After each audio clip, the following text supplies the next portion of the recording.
Alright, dude, I'm gonna try to make this short. But I've solved our problem.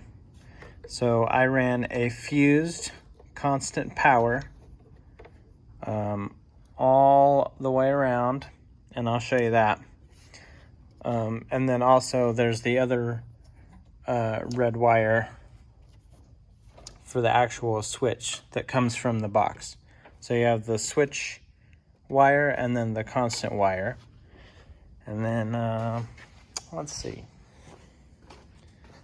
So this is just the test setup, but I haven't actually done the actual wiring yet. This was just for testing.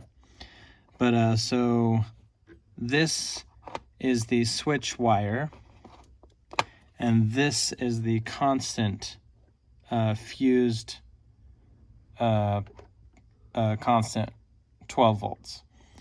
So you take your switch wire and you go into the common of this particular switch, and then you basically feed them into one of these wires is normally open and the other one is normally closed, and it just toggles back and forth.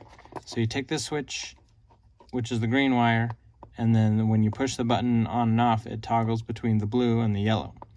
So the blue wire is going into the constant 12 volt, and the yellow wire is going into your switched power.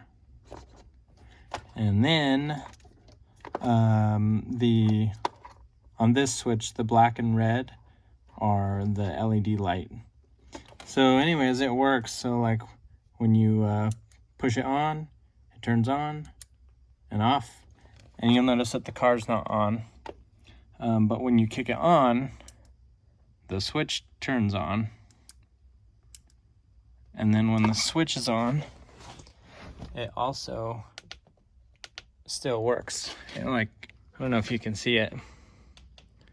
Oh, you can't. Well, you kind of can. But the lights kick on. So, yeah, and then when you want to just turn the car on, like normal, you just leave the switch off. And then you can turn the key on, and it will still switch on.